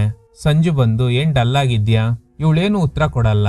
ಇವನಿಗ್ ಡೌಟ್ ಬಂದು ನಾವಿವತ್ತು ಹನಿಮೂನ್ಗೆ ಸಿಂಗಾಪುರ್ಗೆ ಹೋಗೋಣ, ನೀನೋಗ್ ರೆಡಿ ಆಗು ಅಂತ ಅವಳನ್ನ ಸ್ನಾನಕ್ಕೆ ಕಳಿಸಿ ಅವಳ ಫೋನ್ ನ ಚೆಕ್ ಮಾಡಿದಾಗ ಕೊನೆಯದಾಗಿ ಲಕ್ಷ್ಮಿ ಕಾಲ್ ಮಾಡಿದ್ದಾಳೆ ಅನ್ನೋದು ಗೊತ್ತಾಗುತ್ತೆ. ಇವಳು ಡಲ್ ಆಗಿದ್ದಾಳಂದ್ರೆ ಖಂಡಿತ ಲಕ್ಷ್ಮಿ ನನ್ ಬಗ್ಗೆ ಏನಾದ್ರೂ ಹೇಳಿರ್ಬೋದು. ಆಮೇಲೆ ಏರ್ಪೋರ್ಟ್ಗೆ ಹೋಗುವಾಗ ಫ್ರೆಂಡ್ಸ್ ಗಾಡಿನ ನಿಲ್ಸಿ ಗಲಾಟೆ ಮಾಡಿದಾಗ ಈಗ್ಲೇ ಸಂಜು ಇವಳಿಗೊಂದು ಟ್ವಿಸ್ಟ್ ಕೊಡ್ತಾನೆ. ನಿನಗೆಲ್ಲಾ ಸತ್ಯ ಗೊತ್ತಿದೆ ಅಂತ ನನಗ್ ಗೊತ್ತು, ನಿನ್ನ ಮದ್ವೆ ಆದ್ರೆ ಆಸ್ತಿ ಎಲ್ಲ ನನಗ್ ಸಿಗುತ್ತೆ ಅಂತ ನಿನ್ನ ಲವ್ ಮಾಡ್ದೆ, ಆದ್ರೆ ಆ ಲಕ್ಷ್ಮಿಯಿಂದ ನಿನಗೆ ನನ್ ಬಗ್ಗೆ ಎಲ್ಲ ಗೊತ್ತಾಗೋಯ್ತು. ಈಗ ಸುಮ್ನೆ ಈ ಪತ್ರಕ್ಕೆ ಸೈನ್ ಹಾಕು, ನಕ್ರ ಮಾಡಿದ್ರೆ ಸರಿ ಇರಲ್ಲ ಅಂತ. ಇದನ್ನೆಲ್ಲ ಲಕ್ಷ್ಮಿ ದೂರದಿಂದ ನೋಡ್ತಾ ಇದ್ದಾಳೆ. ಆದ್ರೆ ಇವಳು ಒಪ್ಪಲ್ಲ. ಆ ಪ್ರಾಪರ್ಟೀಸ್ ನಮ್ಮ ಅಪ್ಪ ಅಮ್ಮಂಗ್ ಸೇರಿದ್ದು, ಅದ್ರ ಮೇಲೇನೆ ಚಾರಿಟಿ ನಡೀತಾ ಇದೆ, ನಾನ್ ಸೈನ್ ಹಾಕಲ್ಲ ಅಂತ ಅವಳಿಗೆ ಫೋರ್ಸ್ ಮಾಡಿ ಸೈನ್ ಹಾಕ್ಸೋದಕ್ಕೆ ಟ್ರೈ ಮಾಡ್ತಿದ್ದಾರೆ. ಈ ಗಲಾಟೆನಲ್ಲಿ ಸಂಜು ಅವಳಿಗೆ ಹೊಡೆದಿದ್ರಿಂದ ಮರೀಚಿಕ ತಲೆಗೆ ಪೆಟ್ಟಾಗಿ ಸ್ಪಾಟ್ ನಲ್ಲೇ ಸತ್ತೋಗಿದ್ದಾಳೆ. ಲಕ್ಷ್ಮಿ ಓಡ್ ಬರ್ತಿರೋದ್ ನೋಡಿ ಫ್ರೆಂಡ್ಸ್ ಎಲ್ಲ ಅಲ್ಲಿಂದ ಎಸ್ಕೇಪ್ ಆಗ್ತಾರೆ. ಸಂಜು ಗಾಬರಿಯಾಗಿ ಏನ್ ಮಾಡ್ಬೇಕೋ ಗೊತ್ತಾಗ್ತಾ ಇಲ್ಲ. ಈ ಸಿಚುವೇಶನ್ ನ ಅಡ್ವಾಂಟೇಜ್ ಆಗಿ ತಗೊಂಡಿದ್ದ ಲಕ್ಷ್ಮಿ ಇವನಿಗೊಂದು ಆಫರ್ ಕೊಡ್ತಾಳೆ. ನೀನು ನನ್ನ ಮದ್ವೆ ಮಾಡ್ಕೊಂಡ್ರೆ ನಾನ್ ನಿನ್ನ ಈ ಮರ್ಡರ್ ಕೇಸಿಂದ ಬಚಾವ್ ಮಾಡ್ತೀನಿ. ಬೇರೆ ದಾರಿ ಇಲ್ದೆ ಇವನು ಒಪ್ಕೊಂಡಿರ್ತಾನೆ. ಆಮೇಲೆ ಮರೀಚಿಕ ಬಾಡಿನ ದೂರದಲ್ಲಿ ಬಿಸಾಡಿ ಇವಳು ಪೊಲೀಸ್ ಸ್ಟೇಷನ್ಗೆ ಬಂದು ಇವಳದೇ ಆದ ಕಟ್ಟುಕತೆನ ಹೇಳಿರ್ತಾಳೆ. ಆಮೇಲೆ ಡಾಕ್ಟರ್ಗೆ ದುಡ್ಡು ಕೊಟ್ಟು ಇವಳಿಗೆ ಸ್ಕಿಟ್ಸೋಫ್ರೇನಿಯಾ ಕಾಯಿಲೆ ಇದೆ, ಮರೀಚಿಕ ಅನ್ನೋದು ಇವಳು ಕಲ್ಪನೆ ಅಷ್ಟೇ ಅಂತೆಲ್ಲ ಸುಳ್ಳು ಹೇಳ್ಸಿರ್ತಾಳೆ. ಸೊ ಅಗ್ರಿಮೆಂಟ್ ಪ್ರಕಾರ ಇವನು ಮರೀಚಿಕನ ಮರೆತು ಇವಳನ್ನ ಮದ್ವೆ ಆಗ್ಬೇಕು, ಇಲ್ಲ ಅಂದ್ರೆ ಸತ್ಯನ ಪೊಲೀಸ್ಗೆ ಹೇಳ್ತೀನಿ ಅಂತ ಬ್ಲಾಕ್ ಮೇಲ್ ಮಾಡಿರ್ತಾಳೆ. ಸೊ ಈ ಪ್ಲಾನ್ ನ ಮಾಸ್ಟರ್ ಮೈಂಡ್ ಇವಳೆ. ಒನ್ಸ್ ಪೊಲೀಸ್ನವ್ರಿಗೆ ಇವಳಿಗೆ ಸೈಕಾಲಜಿಕಲ್ ಪ್ರಾಬ್ಲಮ್ ಇದೆ ಅಂತ ನಂಬಿಸ್ಬಿಟ್ರೆ ಅವರು ಮರೀಚಿಕ ಬಗ್ಗೆ ಎಂಕ್ವೈರಿ ಮಾಡಲ್ಲ. ಆಗ ಸಂಜು ಸೇಫ್. ಅದಕ್ಕೇನೆ ಮರೀಚಿಕ ಬಗ್ಗೆ ನೆಗೆಟಿವ್ ಆಗಿ ಕಟ್ಟುಕತೆ ಹೇಳಿ ಪೊಲೀಸ್ನ ಯಾಮಾರಿಸಿದ್ದಾಳೆ. ಅವಳ ಬಾಡಿನ ಕಾಡಲ್ಲಿ ಬಿಸಾಡಿರೋದ್ರಿಂದ ನಾಯಿನರಿ ತಿಂದಿರ್ಬೋದು. ಪೊಲೀಸ್ನವರು ನಾನ್ ಹೇಳಿದ್ದ ಸುಳ್ಳ ನಂಬಿ ಅವಳ ಬಗ್ಗೆ ಎಂಕ್ವೈರಿ ಮಾಡಲ್ಲ. ಹೀಗಿರುವಾಗ ನೀನು ಮರೀಚಿಕ ನೆನಪಾಗ್ತಾ ಇದ್ದಾಳೆ ಅಂತಿದ್ಯಾ, ನಾನೇನಾದ್ರೂ ನಿಜ ಹೇಳ್ದೆ ಅನ್ಕೋ, ನಿನಗ್ ಜೈಲೇ ಗತಿ ಅಂತ ಮತ್ತೆ ಬ್ಲಾಕ್ ಮೇಲ್ ಮಾಡ್ತಾಳೆ. ಸರಿ ಬಾ ಹೋಗೋಣ ಅಂತ ಫಸ್ಟ್ ಇವನೇ ಹೋಗಿ ಕಾರಲ್ಲಿ ಕೂತ್ಕೋತಾನೆ. ನೋಡಿದ್ರೆ ಬ್ಯಾಕ್ ಸೀಟ್ ಅಲ್ಲಿ ಮರೀಚಿಕ ಇದ್ದಾಳೆ. ಇವನು ಗಾಬರಿಯಾಗಿ ಓಡೋಗ್ತಾನೆ. ಅಷ್ಟರಲ್ಲಿ ಪೊಲೀಸ್ ಬಂದಾಗ ನಮ್ ಕಾರಲ್ಲಿ ದೆವ್ವ ಇದೆ ಅಂತ ಹೇಳ್ತಾನೆ. ಪೊಲೀಸ್ ಬಂದು ಚೆಕ್ ಮಾಡಿದಾಗ ಅಲ್ಲಿ ಯಾರು ಇಲ್ಲ. ಲಕ್ಷ್ಮಿ ಅವನಿಗೆ ಹಾರರ್ ಮೂವೀಸ್ ಅಂದ್ರೆ ತುಂಬಾನೇ ಭಯ, ನಾನೇ ಫೋರ್ಸ್ ಮಾಡಿ ನೋಡೋಕ್ ಕರ್ಕೊಂಡೋಗಿದ್ದೆ. ಹೀಗೆ ಏನೇನೋ ಹೇಳಿ ಸಿಚುವೇಶನ್ ನ ಮ್ಯಾನೇಜ್ ಮಾಡ್ತಾಳೆ. ಅವನ್ನ ತಪ್ಕೊಂಡು ವಾರ್ನ್ ಮಾಡ್ತಾಳೆ, ಸೈಲೆಂಟ್ ಆಗಿರು, ಸೀನ್ ಕ್ರಿಯೇಟ್ ಮಾಡಬೇಡ ಅಂತ. ಪೊಲೀಸ್ ಹೋದ್ಮೇಲೆ ಏನು ಹೊಸ ಡ್ರಾಮಾ ಶುರು ಮಾಡಿದ್ಯಾ, ನೀನೇ ಅವಳನ್ನ ಕೊಂದಿದ್ಯಾ, ಅದನ್ನ ಕವರ್ ಅಪ್ ಮಾಡೋಕೆ ನಾನು ಫೇಕ್ ಸ್ಟೋರೀಸ್ ನ ಕ್ರಿಯೇಟ್ ಮಾಡಿದ್ದೀನಿ, ನೀನ್ ಪದೇ ಪದೇ ಅವಳ ಹೆಸರನ್ನ ಹೇಳಿದ್ರೆ ಖಂಡಿತ ಸಿಗಾಕೋತೀಯಾ ಅಂತ. ಇವನು ನಾನ್ ಸುಳ್ಳು ಹೇಳ್ತಿಲ್ಲ, ನಾನ್ ನಿಜವಾಗ್ಲೂ ನೋಡ್ದೆ ಅಂದಾಗ ಇವಳು ಒಪ್ಪಲ್ಲ. ಮರೀಚಿಕ ಸತ್ತೋದ್ಲು, ದೆವ್ವ ಎಲ್ಲ ಆಗಕ್ ಸಾಧ್ಯನೇ ಇಲ್ಲ ಅಂತ. ಇವಳನ್ನ ಡ್ರಾಪ್ ಮಾಡಿ ಅವನು ಗೆಸ್ಟ್ ಹೌಸ್ಗೆ ಹೋಗ್ತಾನೆ. ಈಗ ಸ್ವಲ್ಪ ಹೊತ್ತಾದ್ಮೇಲೆ ಲಕ್ಷ್ಮಿ ಕಾಲ್ ಮಾಡಿ ನಾಳೆ ರಿಜಿಸ್ಟರ್ ಆಫೀಸ್ಗೆ ಹೋಗಿ ಮ್ಯಾರೇಜ್ ರಿಜಿಸ್ಟ್ರೇಷನ್ಗೆ ಅಪ್ಲೈ ಮಾಡಬೇಕು ಅಂತ. ನೆಕ್ಸ್ಟ್ ಸಂಜು ಕಾರ್ನಲ್ಲಿ ಹೋಗ್ತಾ ಇರುವಾಗ ರೋಡ್ ಮಧ್ಯ ಮರೀಚಿಕ ನಿಂತ್ಕೊಂಡಿದ್ದಾಳೆ. ಗಾಬರಿಯಾಗಿದ್ದ ಸಂಜು ಕಂಟ್ರೋಲ್ ತಪ್ಪಿ ಗಾಡಿನ ಡಿವೈಡರ್ಗೆ ಡಿಕ್ಕಿ ಹೊಡಿತಾನೆ. ಕಾರ್ ಎಡ್ಜಲ್ ನಿಂತ್ಕೊಂಡಿದೆ. ಇವನಿಂದ ಡೋರ್ ಓಪನ್ ಮಾಡಕ್ ಆಗ್ತಿಲ್ಲ. ಅಷ್ಟರಲ್ಲಿ ಮರೀಚಿಕ ಆತ್ಮ ಗಾಡಿನ ಪುಷ್ ಮಾಡಿದ್ರಿಂದ ಕಾರ್ ಸಮೇತ ಸಂಜು ರೈಲ್ವೆ ಟ್ರ್ಯಾಕ್ ಮೇಲೆ ಬೀಳ್ತಾನೆ. ಇವನ್ ತಪ್ಸ್ಕೊಳ್ಳೋದಕ್ಕೆ ಟ್ರೈ ಮಾಡ್ತಾ ಇದ್ದಾಗ ಅಷ್ಟ್ರಲ್ಲಿ ಟ್ರೈನ್ ಬಂದು ಈ ಕಾರಿಗೆ ಡಿಕ್ಕಿ ಹೊಡೆಯುತ್ತೆ. ಸಡನ್ ಆಗಿ ಇವನಿಗೆ ಎಚ್ಚರಿಕೆ ಆಗುತ್ತೆ. ಅಂದ್ರೆ ಇದೊಂದು ಕನ್ಸು. ನೀರ್ ಕುಡ್ದು ಸೋಫಾನಲ್ಲಿ ಕೂತಿರುವಾಗ ನನಗೂ ನೀರ್ ಕೊಡು ಅಂತ ಒಂದು ವಾಯ್ಸ್ ಕೇಳುತ್ತೆ. ನೋಡಿದ್ರೆ ಅದು ಮರೀಚಿಕ. ಗಾಬರಿಯಾಗಿ ಅಲ್ಲಿಂದ ಓಡೋಗ್ತಾನೆ. ಈ ವಿಷಯನ ಲಕ್ಷ್ಮಿಗೆ ಹೇಳ್ದಾಗ ಅವಳು ನಗ್ತಾ ಇದ್ದಾಳೆ. ಸುಮ್ನೆ ಏನೇನೋ ಮಾತಾಡ್ಬೇಡ, ನಿನ್ನಿಂದ ಇವತ್ತು ರಿಜಿಸ್ಟರ್ ಆಫೀಸ್ಗೆ ಹೋಗೋಕಾಗಿಲ್ಲ, ನಾಳೆ ಮಿಸ್ ಮಾಡ್ದೆ ಬಾ, ನಾಳೆನೂ ಕತೆ ಹೊಡಿಬೇಡ ಅಂತ. ಅವಳು ಕಾಲೇಜ್ಗೆ ಹೋದ್ಮೇಲೆ ಟೆನ್ಷನ್ ನಲ್ಲಿದ್ದ ಇವನು ಕಾಲ್ ಜಾರಿ ಬಿದ್ದೋಗ್ತಾನೆ. ಆಗ ಅಲ್ಲಿದ್ದ ಹುಡುಗಿರೆಲ್ಲ ಮರೀಚಿಕ ವಾಯ್ಸ್ ಅಲ್ಲಿ ಮಾತಾಡ್ತಾರೆ. ಗಾಬರಿಯಾಗಿ ಅಲ್ಲಿಂದ ಓಡೋಗ್ತಾನೆ. ಇವನಿಗೆ ಡೌಟ್ ಏನಂದ್ರೆ ನನ್ ಜೊತೆ ಮದ್ವೆ ಆಗಕ್ಕೆ ಇವಳು ಅವಳ ಜೊತೆ ಸೇರಿ ಡ್ರಾಮಾ ಮಾಡ್ತಿರ್ಬೋದು ಅಂತ. ಆಗ ಲಕ್ಷ್ಮಿ ಇವನ್ ಕೆನ್ನೆಗೆ ಹೊಡೆದು ನನ್ನ ಮದ್ವೆ ಆಗ್ಬೇಕಾಗುತ್ತೆ ಅಂತ ನೀನೆ ಮರೀಚಿಕ ದೆವ್ವ ಆಗಿದ್ದಾಳೆ ಅಂತೆಲ್ಲ ಡ್ರಾಮಾ ಮಾಡ್ತಿದ್ಯಾ, ಪೊಲೀಸ್ಗೆ ಸತ್ಯ ಹೇಳಿದ್ರೆ ಏನಾಗುತ್ತೆ ಗೊತ್ತಾ ಅಂತ ಮತ್ತೆ ಬ್ಲಾಕ್ ಮೇಲ್ ಮಾಡ್ತಾಳೆ. ಈಗ ಲಕ್ಷ್ಮಿಗೂ ಮರೀಚಿಕ ಕಾಣಿಸ್ತಾ ಇದ್ದಾಳೆ. ಸ್ವಲ್ಪ ಹೊತ್ತಲ್ಲೇ ಮಾಯ ಆಗ್ತಾಳೆ. ಸೊ ಈಗ ಇವಳಿಗೂ ಭಯ ಶುರುವಾಗುತ್ತೆ. ಸಂಜು ಕಾಲ್ ಮಾಡಿ ನನಗೂ ಅವಳು ಕಾಣಿಸ್ತಾ ಇದ್ದಾಳೆ ಅಂತ ಹೇಳ್ತಾಳೆ. ಈಗ ಇವರಿಬ್ರು ಗೆಸ್ಟ್ ಹೌಸ್ ನಲ್ಲಿ ಇರುವಾಗ ಈಗ ಇಲ್ಲಿಗೂ ಮರೀಚಿಕ ಬರ್ತಾಳೆ. ಇವನಿಗ್ ಜೀವ ಬಾಯಿಗೆ ಬಂದಿದೆ. ಲಕ್ಷ್ಮಿ ಹೆದ್ರಿ ಸೈಡಲ್ಲಿ ನಿಂತ್ಕೊಂಡಿದ್ದಾಳೆ. ನಾನ್ ಮರೀಚಿಕ ಬಂದಿದ್ದೀನಿ. ಇಲ್ಲ, ನೀನ್ ದೆವ್ವ, ಇಲ್ಲಿಂದ ಹೋಗು. ಟ್ರಿಗರ್ ಆಗಿದ್ದ ಮರೀಚಿಕ ಬಾಟಲ್ ತೆಗ್ದು ಅವನ್ ತಲೆಗೆ ಹೊಡಿತಾಳೆ. ಸಂಜು ಸ್ಪಾಟ್ ನಲ್ಲೇ ಸತ್ತೋಗ್ತಾನೆ. ಗಾಬರಿಯಾಗಿದ್ದ ಲಕ್ಷ್ಮಿ ಅಲ್ಲಿಂದ ನೇರವಾಗಿ ಪೊಲೀಸ್ ಸ್ಟೇಷನ್ಗೆ ಓಡ್ ಬರ್ತಾಳೆ. ಸರ್, ಆ ಮರೀಚಿಕ ಆತ್ಮ ಸಂಜುನ ಕೊಂದು ಬಿಡ್ತು. ಈಗ ನನ್ನ ಕೊಲ್ಲೋದಕ್ಕೆ ಟ್ರೈ ಮಾಡ್ತಿದೆ ಅಂತ. ಹೋ, ನಿನಗಿನ್ನೂ ಕಾಯಿಲೆ ಕಡಿಮೆ ಆಗಿಲ್ವಾ? ಯಾಕೆ ಮೆಡಿಸನ್ ತಗೊಳೋದ್ನ ನಿಲ್ಲಿಸ್ಬಿಟ್ಟ? ನಿನಗೆ ಇಲ್ದೇ ಇರೋದ್ನ ಕಲ್ಪನೆ ಮಾಡ್ಕೊಳ್ಳೋ ರೋಗ ಇದೆ ಅಂತ ಡಾಕ್ಟರ್ ಹೇಳಿದ್ರು ಅಲ್ವಾ?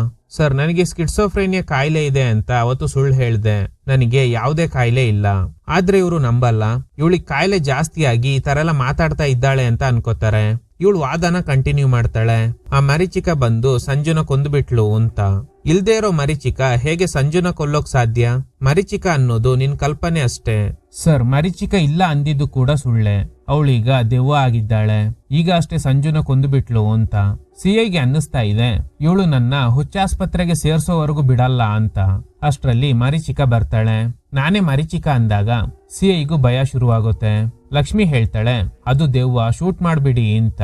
ಆಗ ಸಿಐ, ಈ ಹುಡುಗಿ ಹೇಳಿದ ಕಥೆಯಲ್ಲಿ ಬರೋ ಕ್ಯಾರೆಕ್ಟರ್ ತರಾನೇ ನಿನ್ನ ಹೆಸರು ಕೂಡ ಮರೀಚಿಕಾನೆ.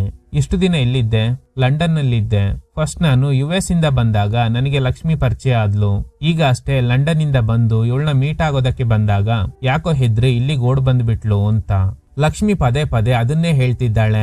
ಇವಳು ದೆವ್ವ, ಸಂಜುನ ಕೊಂದುಬಿಟ್ಲು ಅಂತ. ಸಿಐ ಕೇಳ್ತಾರೆ, ನೀನು ಇವಳು ಭ್ರಮೇಲಿದ್ದ ಕ್ಯಾರೆಕ್ಟರ್ ಅಲ್ವಾ? ಆದ್ರೆ ಈಗ ನಿಜವಾಗ್ಲೂ ಬಂದಿದ್ಯಾ? ಸೊ ಹಾಗಾದ್ರೆ ನೀನು ನಿಜವಾಗ್ಲೂ ಸಂಜುನ ಕೊಂದುಬಿಟ್ಟ? ಸರ್, ಈ ಸಂಜು ಯಾರು? ಅವಾಗಿಂದ ನೀವು ಹಾಗೇನೆ ಲಕ್ಷ್ಮಿ ಸಂಜು ಸಂಜು ಅಂತಿದ್ದೀರಲ್ಲ. ಸಿಐಗೆ ತಲೆ ಕೆಟ್ಟು ಗೊಬ್ಬರ ಆಗೋಗುತ್ತೆ. ಕಾನ್ಸ್ಟೇಬಲ್ ಹೇಳ್ತಾರೆ, ಸರ್, ಇಷ್ಟೊಂದು ಕನ್ಫ್ಯೂಷನ್ ಯಾಕೆ? ಇವರಿಬ್ಬರನ್ನ ಹುಡುಗನ್ ಶಾಪ್ ಹತ್ರ ಕರ್ಕೊಂಡು ಹೋಗೋಣ, ಕ್ಲಾರಿಟಿ ಸಿಗ್ಬೋದು ಅಂತ. ಲಕ್ಷ್ಮಿ ಬೇರೆ ಇದು ದೆವ್ವ ಸಂಜುನ ಕೊಲೆ ಮಾಡ್ಬಿಟ್ಲು ಅಂತ ಹೇಳ್ತಾ ಇರೋದ್ರಿಂದ ಫಸ್ಟ್ ಆ ಗೆಸ್ಟ್ ಹೌಸ್ಗೆ ಹೋಗ್ತಾರೆ. ಅಲ್ಲಿ ನೋಡಿದ್ರೆ ಸಂಜುದು ಡೆಡ್ ಬಾಡಿನೇ ಇಲ್ಲ. ಈಗ ಲಕ್ಷ್ಮಿ ಸಂಜು ಎಲ್ಲಿ, ಅವ್ನ್ ಡೆಡ್ ಬಾಡಿನ ಏನ್ ಮಾಡ್ದೆ ಅಂತ ಗಲಾಟೆ ಮಾಡ್ತಾಳೆ.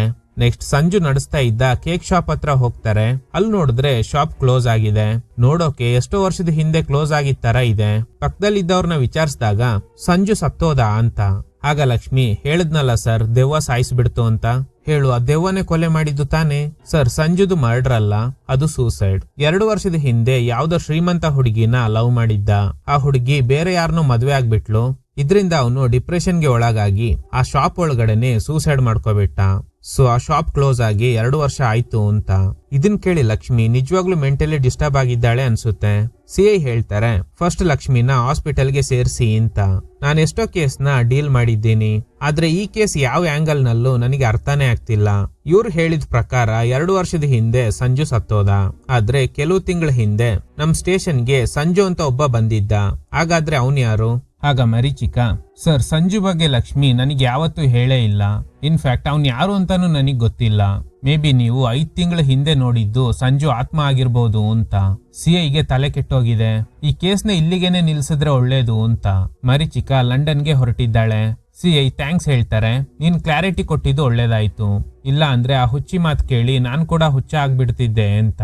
ಈಗ್ಲೇ ಒಂದು ಟ್ವಿಸ್ಟ್. ಕೆಲವು ತಿಂಗಳ ಹಿಂದೆ ಮರೀಚಿಕ ಈ ವ್ಯಕ್ತಿಗೆ ದುಡ್ಡು ಕೊಟ್ಟು ಪೊಲೀಸ್ನವರು ಏನಾದ್ರೂ ಕೇಳಿದ್ರೆ ಸಂಜು ಬಗ್ಗೆ ಹೀಗೇನೆ ಹೇಳ್ಬೇಕು ಅಂತ ಹೇಳ್ಕೊಟ್ಟಿರ್ತಾಳೆ. ಈ ಪ್ಲಾನ್ ಅಲ್ಲಿ ಗೆಸ್ಟ್ ಹೌಸ್ ಅಲ್ಲಿ ಕೆಲಸ ಮಾಡ್ತಿದ್ದ ಗಿರಿ ಅನ್ನುವ ವ್ಯಕ್ತಿ ಕೂಡ ಮರೀಚಿಕಾಗೆ ಹೆಲ್ಪ್ ಮಾಡಿರ್ತಾನೆ. ಮರೀಚಿಕಾ ಲಂಡನ್ಗೆ ಹೋಗ್ತಾಳೆ. ಕೆಲವು ತಿಂಗಳ ನಂತರ ಒಬ್ಬ ವ್ಯಕ್ತಿ ಸ್ಟೇಷನ್ಗೆ ಬಂದು, ಸರ್ 2 ಸುಳ್ಳು. ಮೊದಲನೇದು, ಅವನಿಗೇನೋ ಕಾಯಿಲೆ ಇದೆ, ಏನೇ ಆದ್ರೂ ನಿನ್ನನ್ನೇ ಮದುವೆ ಆಗ್ತೀನಿ ಅಂತ ಮೊಸಳೆ ಕಣ್ಣೀರು ಸುರಿಸ್ಬಿಟ್ಟ. ನನ್ ಮಗಳು ಅವನ್ನ ನಂಬಿದ್ಲು, ಅವನು ನನ್ ಮಗಳನ್ನ ಟ್ರ್ಯಾಪ್ ಮಾಡ್ಬಿಟ್ಟ. ಆಮೇಲೆ ಗೊತ್ತಾಯ್ತು ಅವನಿಗೆ ಕಾಯಿಲೆನೂ ಇಲ್ಲ ಏನೂ ಇಲ್ಲ ಅಂತ. 2ನೇ ಸುಳ್ಳು ಏನಂದ್ರೆ, ಅವನ್ನ ಇನ್ನೊಂದು ಹುಡುಗಿ ಲವ್ ಮಾಡ್ತಾ ಇದ್ಲು, ನನ್ನ ಮದುವೆ ಆಗಿಲ್ಲ ಅಂದ್ರೆ ನಿನ್ನ ಸಾಯಿಸ್ಬಿಡ್ತೀನಿ ಅಂತ ಹೆದರ್ಸಿದ್ದಾಳೆ. ಹೀಗೆ 2 ಸುಳ್ಳು ಹೇಳಿದ್ದಾನೆ ಅಂತ. ಈಗ ಸಿಐಗೆ ಲಕ್ಷ್ಮಿ ಕೇಸ್ ನೆನಪಾಗುತ್ತೆ. ನನಗೆ ಸ್ಕಿಟ್ಸೋಫ್ರೇನಿಯಾ ಕಾಯಿಲೆ ಇಲ್ಲ, ಮರೀಚಿಕಾ ಇಲ್ಲ ಅಂದಿದ್ದು ಕೂಡ ಸುಳ್ಳು ಅಂತ. ಸೊ ಇಲ್ಲೂ ಕೂಡ 2 ಸುಳ್ಳನ್ನ ಹೇಳಿರೋದಾಗಿ ಲಕ್ಷ್ಮಿ ಹೇಳಿರ್ತಾಳೆ. ಡೌಟ್ ಬಂದು ಸಂಜು ತಂದೆ ಕಾಲ್ ಮಾಡಿದಾಗ ಅವನ್ ಮನೆಗ್ ಬಂದು ತುಂಬಾ ದಿನ ಆಯ್ತು, ಮತ್ತೇನಾದ್ರೂ ಕೇಸಾ ಅಂತ ಕೇಳ್ತಾರೆ. ಸೊ ಆ ವ್ಯಕ್ತಿ ಹೇಳ್ದಂಗೆ ಸಂಜು ಸೂಸೈಡ್ ಮಾಡ್ಕೊಂಡಿದ್ರೆ ಅವ್ರಪ್ಪ ನಮ್ಗೆ ಅವ್ನು ಸೂಸೈಡ್ ಮಾಡ್ಕೊಂಡ ಅಂತ ಹೇಳ್ಬೇಕಿತ್ತು, ಆದ್ರೆ ಅವನು ತುಂಬಾ ದಿನಗಳಿಂದ ಮನೆಗ್ ಬಂದಿಲ್ಲ ಅಂತಿದ್ದಾರೆ. ಸೊ ಲಕ್ಷ್ಮಿ ಹಾಗೇನೆ ಸಂಜು ಸೇರಿ ಮರೀಚಿಕಾಗೇನೋ ಮಾಡಿದ್ದಾರೆ. ಅದನ್ನ ಕವರ್ ಮಾಡೋಕೆ ಲಕ್ಷ್ಮಿ ನನ್ನ ಹತ್ರ ಬಂದು 2 ಸುಳ್ಳು ಹೇಳಿದ್ಲು. ಒಂದು, ಅವಳಿಗೆ ಮಾನಸಿಕ ಕಾಯಿಲೆ ಇದೆ ಅಂತ. 2ನೇದು, ಸಂಜುನ ಮರೀಚಿಕಾ ಕೊಲೆ ಮಾಡ್ಬಿಟ್ಲು ಅಂತ. ಆಲ್ರೆಡಿ ಫ್ರಸ್ಟ್ರೇಟ್ ಆಗಿದ್ದ ಮರೀಚಿಕಾ ಆ 2 ಸುಳ್ಳನ್ನ ನಿಜ ಮಾಡಿ ಎಸ್ಕೇಪ್ ಆಗಿದ್ದಾಳೆ. ಏನ್ ನಡೆದಿದೆ ಅಂದ್ರೆ, ಆ ದಿನ ಸಂಜು ಮರೀಚಿಕಾಗೆ ಹೊಡೆದಾಗ ಅವಳು ಅನ್ಕಾನ್ಶಿಯಸ್ ಆಗಿದ್ಲು. ಮೇ ಬಿ ಅವಳು ಸತ್ತೋದ್ಲು ಅನ್ಕೊಂಡು ಲಕ್ಷ್ಮಿ ಹೇಳಿರ್ತಾಳೆ, ನಾನ್ ನಿನ್ನ ಈ ಕೇಸಿಂದ ಬಚಾವ್ ಮಾಡ್ತೀನಿ, ಆದ್ರೆ ನೀನು ನನ್ನ ಮದ್ವೆ ಆಗ್ಬೇಕು ಅಂತ. ಅವಳು ಸ್ಟೇಷನ್ಗೆ ಹೋಗಿ ಕಟ್ಟುಕತೆ ಹೇಳೋಕು ಮುಂಚೆ ಮರೀಚಿಕಾ ಬಾಡಿನ ಕಾಡಲ್ಲಿ ಬಿಸಾಡಿರ್ತಾರೆ. ಆಗ ರಾತ್ರಿ ಸಮಯ ನಡ್ಕೊಂಡು ಬರ್ತಾ ಇದ್ದ ಗಿರಿ, ಇವನು ಆಕ್ಚುಲಿ ಸಂಜುದೆ ಗೆಸ್ಟ್ ಹೌಸ್ ನಲ್ಲಿ ಕೆಲಸ ಮಾಡ್ತಿದ್ದ ವ್ಯಕ್ತಿ. ಮರೀಚಿಕಾ ಬಿದ್ದಿರೋದ್ ನೋಡಿ ಹಾಸ್ಪಿಟಲ್ಗೆ ಸೇರ್ಸಿರ್ತಾನೆ. ಆಕ್ಚುಲಿ ಅವಳ ಜೀವ ಹೋಗಿಲ್ಲ, ಅನ್ಕಾನ್ಶಿಯಸ್ ಆಗಿ ಬಿದ್ದೋಗಿದ್ಲು ಅಷ್ಟೇ. ಲಕ್ಷ್ಮಿ ಪೊಲೀಸ್ಗೆ ಹೇಳಿದ ವಿಷಯ ಹಾಗೇನೆ ಸಂಜು ಮರೀಚಿಕಾ ಯಾರು ಅಂತಾನೆ ಗೊತ್ತಿಲ್ಲ ಅಂದಿದ್ದು. ಲಕ್ಷ್ಮಿ ಮರೀಚಿಕಾ ಅನ್ನೋದು ಕಲ್ಪನೆ ಅನ್ನೋ ತರ ನಂಬಿಸಿದ್ದು. ಇದನ್ನೆಲ್ಲ ತಿಳ್ಕೊಂಡಿದ್ದ ಮರೀಚಿಕಾ ಅವರಿಬ್ರು ವಿರುದ್ಧ ಸೇಡ್ ತೀರ್ಸ್ಕೊಳ್ಳೋದಕ್ಕೆ ಈ ಗಿರಿ ಹತ್ರ ಹೆಲ್ಪ್ ಕೇಳಿರ್ತಾಳೆ. ಅದಕ್ಕೆ ಆ ದಿನ ಅವರಿಬ್ರು ಕಾರ್ನಲ್ಲಿ ಬಂದು ಅವನು ಯೂರಿನ್ ಪಾಸ್ ಮಾಡೋದಕ್ಕೆ ಹೋದಾಗ ಈ ಗ್ಯಾಪ್ ನಲ್ಲಿ ಮರೀಚಿಕಾ ಬಂದು ಕಾರಲ್ಲಿ ಕೂತ್ಕೊಂಡಿರ್ತಾಳೆ. ಅಷ್ಟರಲ್ಲಿ ಅದೇ ರೂಟ್ ನಲ್ಲಿ ಪೊಲೀಸ್ ಬಂದಾಗ ಆ ಕಾರಲ್ಲಿ ದೆವ್ವ ಇದೆ ಅಂತ ಹೇಳಿರ್ತಾನೆ. ಪೊಲೀಸ್ ಬರೋ ಅಷ್ಟರಲ್ಲಿ ಗಿರಿ ಮರೀಚಿಕಾನ್ ಬಂದು ಕರ್ಕೊಂಡೋಗಿರ್ತಾನೆ. ಹಾಗೇನೆ ಆ ದಿನ ಪಾರ್ಕ್ ನಲ್ಲಿ ಹುಡುಗಿರು ಮರೀಚಿಕಾ ತರ ಮಾತಾಡಿರ್ತಾರೆ ಅಲ್ವಾ, ಅವ್ರಿಗೆಲ್ಲ ದುಡ್ಡು ಕೊಟ್ಟು ಆ ಡ್ರಾಮಾ ಮಾಡೋದಕ್ಕೆ ಹೇಳಿರ್ತಾಳೆ. ಇವಳು ಆ ದಿನ ಗೆಸ್ಟ್ ಹೌಸ್ ನಲ್ಲಿ ಸಂಜುನ ಕೊಂದ ಮೇಲೆ ಲಕ್ಷ್ಮಿ ಸ್ಟೇಷನ್ಗೆ ಓಡ್ ಬಂದಿರ್ತಾಳೆ ಅಲ್ವಾ. ಈ ಗ್ಯಾಪ್ ನಲ್ಲಿ ಗಿರಿ ಜೊತೆ ಸೇರಿ ಸಂಜು ಬಾಡಿನ ಹೂತಾಕಿರ್ತಾರೆ. ಪ್ಲಾನ್ ಪ್ರಕಾರ ಲಕ್ಷ್ಮಿ ಹೇಳಿದ್ದ 2 ಸುಳ್ಳನ್ನ ನಿಜ ಮಾಡಿ ಅವಳೀಗ ಲಂಡನ್ಗೆ ಹೋಗ್ಬಿಟ್ಲು. ಸೊ ಇಷ್ಟು ವಿಷಯ ಈಗ ಇವ್ರಿಗೆ ಅರ್ಥ ಆಗುತ್ತೆ. ಈಗ ಅವಳು ಲಂಡನ್ಗೆ ಹೋಗಿರೋದ್ರಿಂದ ಇವರಿಂದ ಏನು ಮಾಡಕ್ ಆಗಲ್ಲ. ಇದರೊಂದಿಗೆ ಈ ಚಿತ್ರ ಎಂಡ್ ಆಗುತ್ತೆ. Okay guys, thanks for watching. ಈ ತರದ ಥ್ರಿಲ್ಲಿಂಗ್ ವಿಡಿಯೋಗಳಿಗಾಗಿ ನಮ್ಮ ಸಿನಿಮಾ ಫ್ಯಾಕ್ಟ್ಸ್ ಚಾನಲ್ ನ ತಪ್ಪದೆ ಸಬ್ಸ್ಕ್ರೈಬ್ ಮಾಡಿ, ಪಕ್ಕದಲ್ಲಿರೋ ಬೆಲ್ ಐಕಾನ್ ನ ಪ್ರೆಸ್ ಮಾಡಿ ಆಲ್ ನೋಟಿಫಿಕೇಶನ್ ಗಳನ್ನ ಆನ್ ಮಾಡಿ ಇಟ್ಕೊಳ್ಳಿ.